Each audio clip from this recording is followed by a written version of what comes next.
नमस्कार, स्वागत है आपको छत्तीसगढ़ के बुलेटिन में। मैं हूं आपके साथ यशी शुक्ला। रुक करेंगे खबरों का, लेकिन उससे पहले नजर डालेंगे सुर्खियों पर।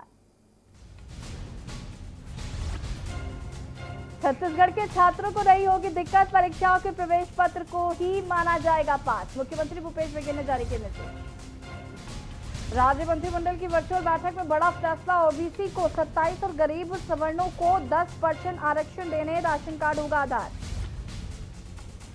छत्तीसगढ़ के डीजीपी डीएम अवस्थी का फरमान, ट्रांसफर के बाद भी जिन्होंने नहीं ली पोस्टिंग वो होंगे सस्पेंड।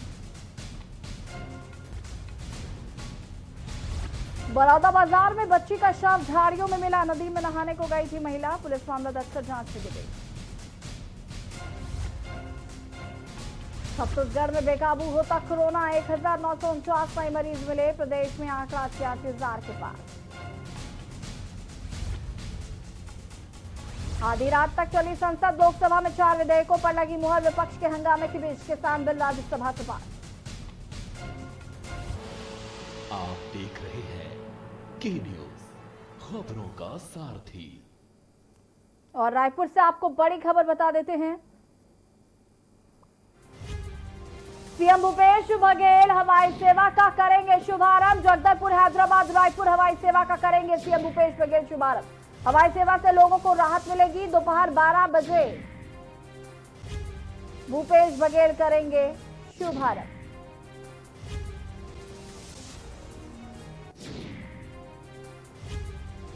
रायपुर से बड़ी खबर, सीएम भूपेश बघेल हवाई सेवा का आज दोपहर 12 बजे शुभारंभ करेंगे। जगदलपुर, हैदराबाद, रायपुर हवाई सेवा से लोगों को राहत मिलेगी। दोपहर 12 बजे सीएम भूपेश बघेल शुभारंभ करेंगे। बड़ी खबर।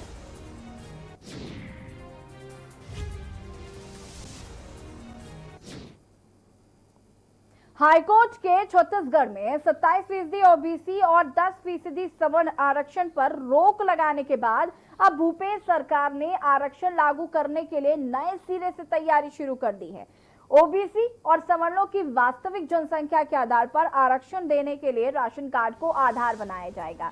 मुख्यमंत्री भूपेश बघेल की अध्यक्षता में रविवार को ही राज्य मंत्रिमंडल की वर्चुअल बैठक में ओबीसी और सवर्ण आरक्षण के मुद्दे पर चर्चा के बाद ये निर्णय लिया गया है। इसलिए राशन कार्ड के डाटाबेस को आधार मानकर पटेल कमीशन के साथ नया डेटाबेस तैयार किया जाएगा। इसमें ऐसे सभी लोगों को राशन कार्ड बनाने का मौका दिया जाएगा जो अभी तक अपना राशन कार्ड नहीं बनवा पाए हैं, और इसके लिए गांव तथा शहरों के वार्डों में दावा और आपत्तियां भी मंगाई जाएंगी। दरअसल छत्तीसगढ़ सरकार ओबीसी आरक्षण के मामले में हाईकोर्ट के स्थगन पर ठोस आधार प्रस्तुत करने के लिए डेटा एकत्र करने के लिए यह प्रक्रिया अपना रही है। वर्तमान में 99% राशन कार्ड आधार नंबर एवं बैंकों के खातों से लिंक है। अपात्र लोगों के नाम भी सूची से काटे जाएंगे। छूटे हुए परिवारों को राशन कार्ड बनाने के लिए ऑनलाइन ऑफलाइन संवेदन करने की भी सुविधा दी जाएगी।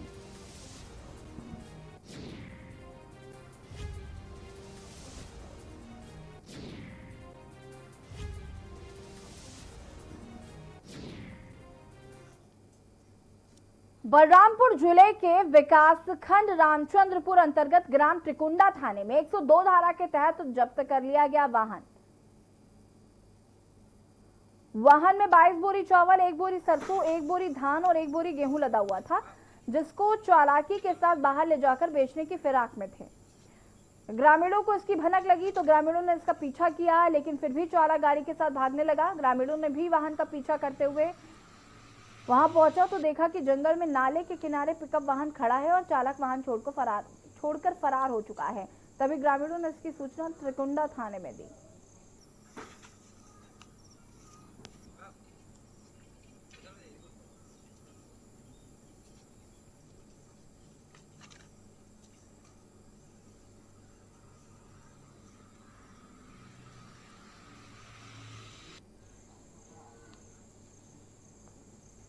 विवरण है कि ग्रामीण लोग आके बताया कि त्रिकुंडा से लगा एक जंगल में पिकअप जिसमें उचित मूल्य दुकान की राशन लोड है। तो सूचना पर हमारा स्टाफ का रवाना होकर जाकर देखे तो उसमें चावल 22 बोरे और कुछ घरों में गेहूँ, धान, सरसों और काटा लोड था। खबर बिलासपुर से है, जहां फर्जी पुलिसकर्मी बनकर कनपट्टी पर पिस्टल अड़ाकर मोबाइल व नगद रकम लूटने वाला एक नाबालिग सहित 2 युवकों को पुलिस ने गिरफ्तार कर लिया है। पुलिस ने उनके कब्जे से मोबाइल और 21,000 रुपए बरामद किए हैं। वहीं सीपत थाना प्रभारी ने बताया कि 18 सितंबर की रात 1 बजे महाराष्ट्र नागपुर निवासी चेतन गुलाब से ट्रक कोरबा से नागपुर जाते समय ग्राम धनिया पेट्रोल पंप के पास सड़क किनारे गाड़ी खड़ा कर दी गई थी और इसी दौरान बाइक में 2 युवक आए और अपने आप को पुलिसकर्मी बताते हुए उनकी कनपट्टी पर पिस्टल लगाकर जान से मारने की धमकी देते हुए मोबाइल लूटकर और फोन का कोड पूछकर भाग गए और इसी दौरान ड्राइवर ने बाइक का नंबर सीजी देख लिया था। आरोपियों ने फोन पे के माध्यम से 21,000 रुपए निकाल लिए थे। वहीं टीआई जेपी गुप्ता ने बाइक के नंबर के आधार पर कुगदा निवासी अनिल सूर्यवंशी और लालू पिता आगमन लाल सूर्यवंशी और एक नाबालिग को पकड़कर कड़ाई से पूछने पर दोनों ने ड्राइवर से लूटपाट की घटना को अंजाम देना स्वीकार किया।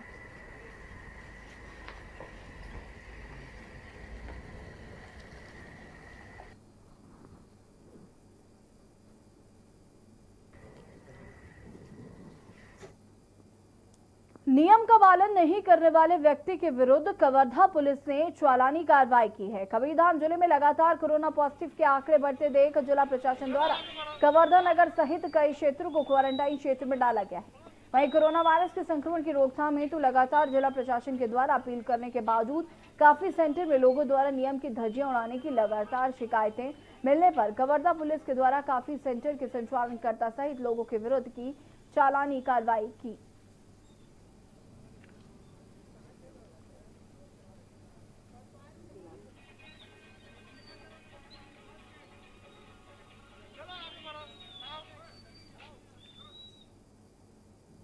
बलौदाबाजार व जिला कसडोल थाना क्षेत्र के ग्राम कटगी में एक 11 साल की बच्ची का शव झाड़ियों में मिलने से हड़कंप मच गया। दरअसल बच्ची दोपहर 12 बजे जोक नदी में नहाने के लिए गई थी।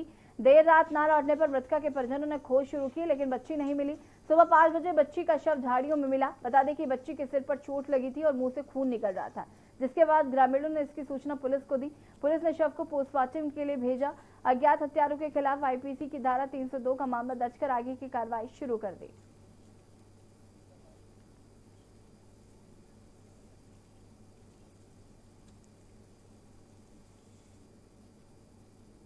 किनारे झाड़ियों में मिली थी। इसकी ये सूचना प्राप्त होने पर मौके पर पहुंच के धारा 302 का 0 पे एफआईआर लिया गया है। बॉडी का पोस्टमार्टम किया जा रहा है और भी आगे इन्वेस्टिगेशन जारी।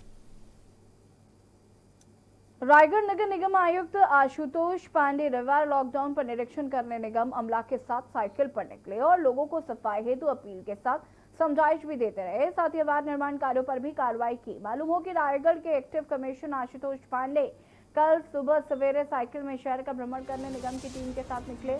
जहां गंदगी दिख रही थी उस क्षेत्र के सुपरवाइजर सफाई दरोगा को फटकार कर लगाकर समझा भी रहे थे। चक्रधर नगर, बंगलापारा, विनोबा नगर, मोदी नगर, बंगाली पारा के गली गली में सघन निरीक्षण कर सफाई व्यवस्था देख रहे हैं। मणिकंचन केंद्र में बदहाल स्थिति देखकर केयरटेकर को भी फटकार लगाई और व्यक्तित्व करने के निर्देश दिए। बस्तर में लगातार कोरोना संक्रमण की संख्या बढ़ती जा रही है। रोजाना 50 से ज्यादा नए मामले सामने आ रहे हैं और एक्टिव केसों की कल संख्या 918 हो गई। इसके बावजूद बस्तर के पर्यटन स्थल बिजाकसा वाटरफॉल में रोज 2000 से ज्यादा पर्यटक पहुंच रहे हैं। परिसर में ना ही सैनिटाइजर, ना ही सोशल डिस्टेंसिंग का पालन हो रहा है और ना ही मास्क लगाए जा रहे हैं। कोविड-19 के प्रोटोकॉल का पालन नहीं किया जा रहा था, जिससे संक्रमण का खतरा दोगुना हो रहा है और इस तरफ किसी भी अधिकारी का ध्यान नहीं रहा, जिसका खामियाजा कहीं ना कहीं पूरे राज्य को भुगतना पड़ सकता है।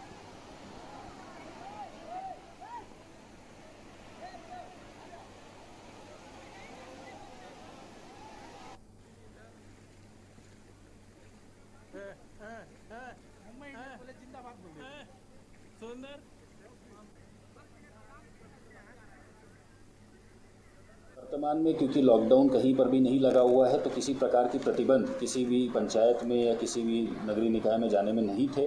अभी लगातार शिकायत प्राप्त हो रही है कि कुछ टूरिस्ट केंद्रों में बहुत ज़्यादा भीड़ हो रही है और सामाजिक दूरी का पालन नहीं हो रहा है। उसको देखते हुए कल जैसे हमारी अगली बैठक है और उसमें निर्णय लेते हुए आवश्यक कार्रवाई हम लोग करें। कोरबा जिले के बाकी मोगरा थाना अंतर्गत चांदनी चौक के पास दो बाइक सवार आपस में भिड़ गई। हादसे में एक व्यक्ति की मौत हो गई, वहीं दूसरा बाइक चालक युवक गंभीर रूप से घायल बताया जा रहा है। घटना की सूचना राहगीरों ने तुरंत 112 को फोन कर दी। हादसे में घायल अस्पताल में भर्ती कराया गया और ये घटना तेज रफ्तार गाड़ी चलाने और अपनी सुरक्षा की अनदेखी का नतीजा है। बाकी मोगरा में लगातार चौथे दिन में चौथी घटना है, जबकि पुलिस के द्वारा लगातार वाहन चालकों को समझाया जाता है कि वाहन चलाते समय हेलमेट अवश्य पहने एवं तेज रफ्तार पर वाहन न चलाएं।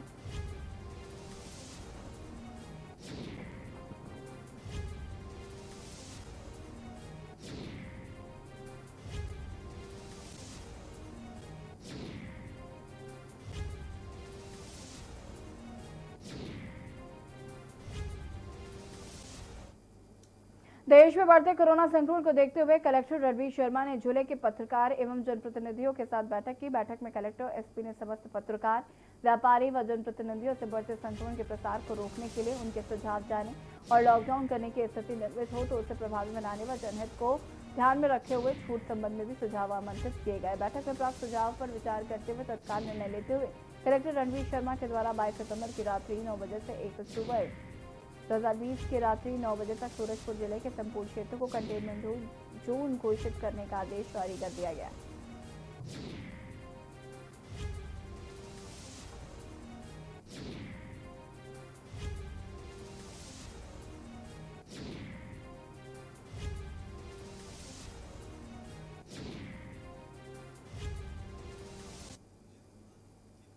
जिंदगी और मौत का कोई भरोसा नहीं है, कब क्या हो जाए किसी को भी ये नहीं पता। जो परिवार में कुछ दिनों पूर्व गैस रिसाव में 2 लोगों की मौत हो गई थी और दुख से उबरा ही नहीं था कि यह गरीब के घर फिर मातम पसर गया है, पूरे गांव को झकझोर कर रख दिया।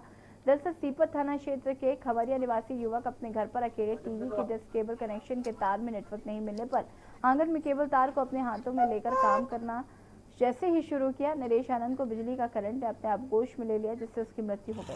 करीब घंटों भर मृत्यु की हालत घर के आंगन में पड़ा रहा। जब मृतक के पिता बंधु आनंद घर पहुंचे तब तो बेटे नरेश को देखते रह गए। पिता को यकीन ही नहीं हो रहा था कि उसके चौथे पुत्र नरेश अब इस दुनिया में नहीं रहा। वही देखने से मालूम हुआ कि केबल तार में बिजली के करंट आने के कारण नरेश आनंद की मौत हो गई थी। युवक की मौत ने परिजनों के साथ ही गाँव में शोक की लहर है। वहीं इस घटना की सूचना मिलते ही ग्रामीण और सीपत पुलिस मौके पर पहुंची और जांच पड़ताल कर पोस्टमार्टम के लिए भेज दिया।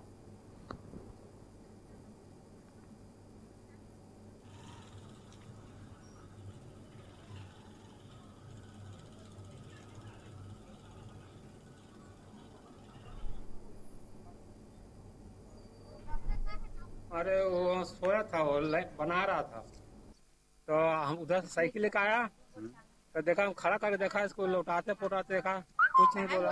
अच्छा, तो यहाँ से चला गया, दूसरा यहाँ चला गया बुलाने के लिए आदमी को। क्या नाम था उसका? उसको करीब हम लोग 3 बजे से करीब देखा। अच्छा, और कम से कम 2 बजे से ही हरीफ हुआ है। तो इसके पहले भी क्या वो काम करता रहता हाँ, था? काम करता था, यहाँ माटी ढोया था, सुबह काम कर रहा था हम लोग। काम और ऊंची पगार का लालच देकर जिले के नाबालिग और बालिग लोगों को फंसाने वाले एक महिला सहित 3 आरोपितों को पुलिस ने गिरफ्तार किया है। आरोपितों की निशानदेही पर पुलिस ने अलग अलग शहरों में दबिश देकर 7 नाबालिग सहित 8 लोगों को बरामद करने में सफलता हासिल की है। पुलिस की इस बड़ी कार्रवाई से नाबालिग बच्चों के परिवार में फिर से खुशियां लौट आई हैं। बलरामपुर पुलिस अधीक्षक रामकृष्ण साहू ने बताया कि ग्राम चुमरा से 10 से 12 बच्चों को बनारस में काम दिलाने के नाम पर बड़े शहरों में ठेकेदारों के हवाले कर देने की शिकायत पर जांच शुरू की गई तो पता चला कि बच्चों के साथ नाबालिगों को बंधुआ मजदूर बनाकर रखा गया। चुमरा गांव के ही विचारण यादव व वंशी गोल द्वारा बच्चों व बालिग लोगों को काम के नाम पर ले जाया गया। शिकायत की गंभीरता को देखते हुए एसपी रामकृष्ण साहू ने विजयनगर चौकी प्रभारी विनोद पासवान, त्रिकुंडा थाना प्रभारी रजनीश सिंह के नेतृत्व में बच्चों की बरामदगी हेतु 35 सीटें बस से टीम को दिल्ली, हरियाणा, हिमाचल प्रदेश के लिए रवाना किया। एसडीओपी रामानुजगंज निदेश गौतम व रामानुजगंज थाना प्रभारी सुरेंद्र के टीम के संपर्क में रहे और साइबर सेल बलरामपुर की मदद से टीम द्वारा दिल्ली, गुड़गांव, फरीदाबाद, गाजियाबाद, मेरठ में छापेमारी कर 7 नाबालिग सहित 8 लोगों को सुरक्षित वापस ले आए गए। छत्तीसगढ़ शासन के लिए बहुत बड़ी सफलता है, छत्तीसगढ़ पुलिस के लिए बहुत बड़ी सफलता है। मैं समस्त टीम को जो है बधाई देता हूँ कि उन्होंने दूसरे प्रदेश में जाकर इतनी तत्परता के साथ काम करना और सफलतापूर्वक जो है अपने मिशन को संचालित करना ये निस्संदेह जो है प्रशंसनीय कार्य है। साथ ही मैं ये और भी बताना चाहूँगा कि इस दिशा में हमारी पुलिस, बलरामपुर रामानगरी पुलिस आगे बढ़कर के काम कर रही है। राजपुर क्षेत्र में भी 2 दिन पूर्व ही जो है इस तरीके की रिपोर्टें, कल एक रिपोर्ट आई और एक दिन पहले रिपोर्ट आई। एक दिन पहले मैं ट्रक में बैठ करके 14 साल के बच्चे को ले लिया करके, तो इस मामले में भी हमारी पुलिस रायपुर से। मगरलोड विकासखंड का बड़ा मामला सामने आया, जहां लाखों रुपए खर्च कर सरकार आम जनता की सुविधा के लिए सड़क निर्माण करवाती है, लेकिन भ्रष्ट लोगों के कारण आम जनता अभी भी सरकारी सुविधाओं से वंचित है। जिसमें किशोरा से कुंडेल मार्ग में 2 वर्ष पूर्व निर्माण कार्य शुरू हुआ था, जो 2 वर्ष में आधी दूरी तक ही हो पाया है और जो अभी से सड़क की जगह जगह गड्ढे बनते जा रहे हैं। साथ ही मोतीपुर के कुंडेल का सड़क बनना अभी बाकी है, जिसमें गिट्टी उखड़कर ऊपर आ चुकी है, जिससे राहगीरों को आने जाने में बहुत दिक्कतों का सामना करना पड़ता है। साथ ही जिस सड़क पर डामरीकरण हुआ है उसके शोल्डर में मिट्टी व रेत डाली जा रही है, जिससे ग्रामीणों की शिकायत अनुसार सड़क निर्माण में गुणवत्ताहीन सामग्री का उपयोग होना बताया गया। और इसी संबंध में फोन के माध्यम से पीडब्ल्यूडी विभाग कुरूद के एसडीओ महावीर प्रसाद दत्सेना को फोन लगाया गया, जिसमें एसडीओ का कहना है कि मेरे काल में कोई भ्रष्टाचार व गुणवत्ता कार्य नहीं हुआ है।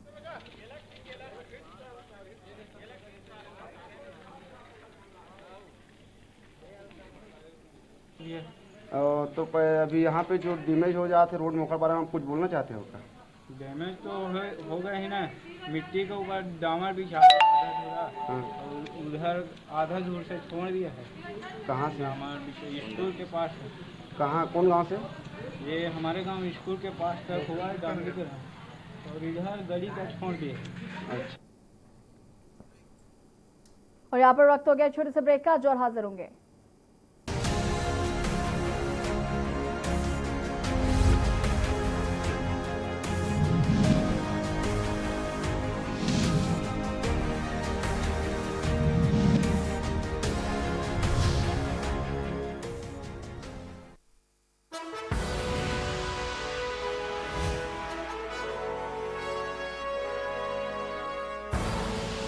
आप देख रहे हैं के न्यूज, खबरों का सारथी।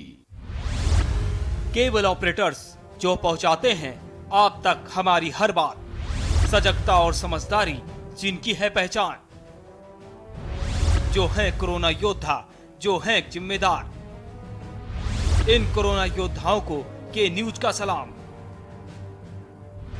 आप हैं तो हम हैं, आपके बिना हम कुछ नहीं। देश भर के केबल ऑपरेटर्स कोरोना योद्धाओं का के न्यूज की तरफ से हार्दिक अभिनंदन। कोरोना संकट काल में के न्यूज इंडिया की देशवासियों से अपील है कि हम जाति धर्म को भूलकर कोरोना को हराने में एक साथ खड़े हों। जरूरतमंदों की मदद करें। कोरोना के खिलाफ जंग में हम अपना योगदान दें। हम सब मिलकर लड़ेंगे और मिलकर जीतेंगे। आप देख रहे हैं के न्यूज, खबरों का सारथी।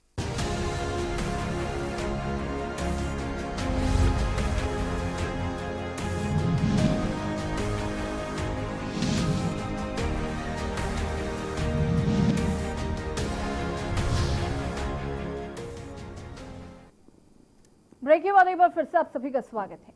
स्वच्छता के नाम पर सरकार लाख दावे करती है, रूपरेखा बनाई जाती है, जिला प्रशासन उन मुद्दों पर अमल करने का दम भी भरता है, लेकिन क्या उन मुद्दों में अमल किया जाता है या स्वच्छता अभियान सिर्फ कागजों में ही सिमट कर रह जाता है? देखिए report.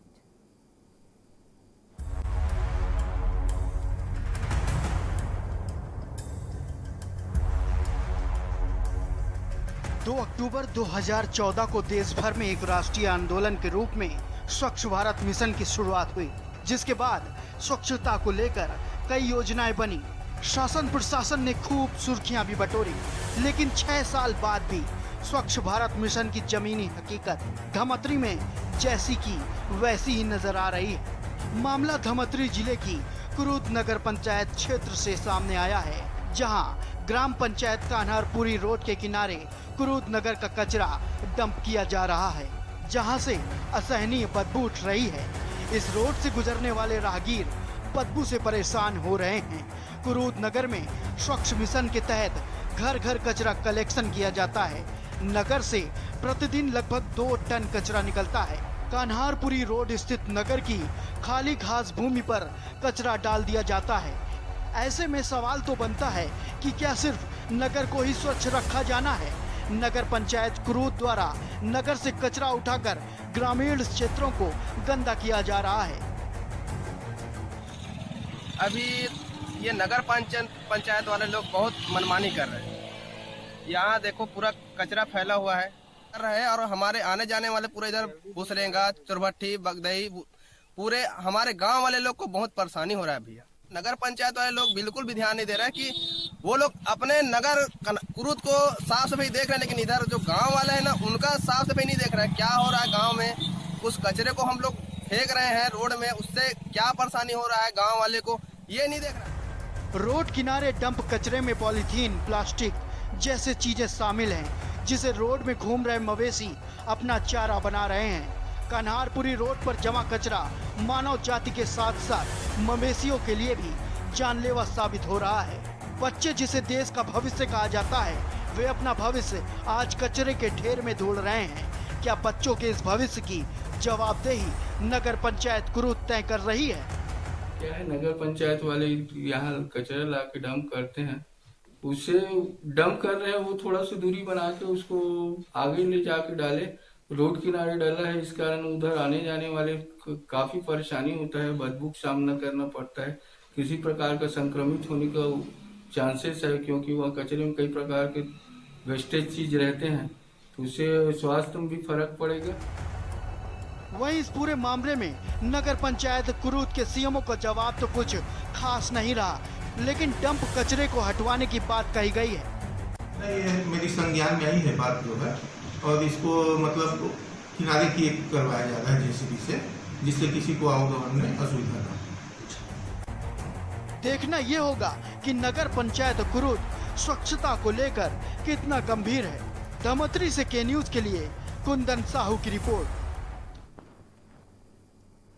Social media Bemetara Facebook group पर राजस्व आपदा विभाग के कर्मचारियों के खिलाफ आपत्तिजनक एवं हतोत्साहित टिप्पणी का मामला है, जिसके बाद समस्त पटवारी, तहसीलदार सहित विभागीय अधिकारी पुलिस थाना बेमेतरा को ज्ञापन सौंपकर उस पर कार्रवाई करने की मांग कर रहे हैं। आपको बता दें कि वर्तमान दौर में राजस्व एवं आपदा विभाग के कर्मचारियों एवं पटवारियों को जनहित से जुड़े मुद्दे जैसे बाढ़, सूखा, अतिवृष्टि, कृषि जुड़े कार्यों को विपरीत परिस्थितियों में करना पड़ रहा है। ऐसे में राजस्व विभाग को सोशल मीडिया, फेसबुक पे आपत्तिजनक टिप्पणी करने वालों पर तत्काल कार्रवाई करने की मांग की गई है।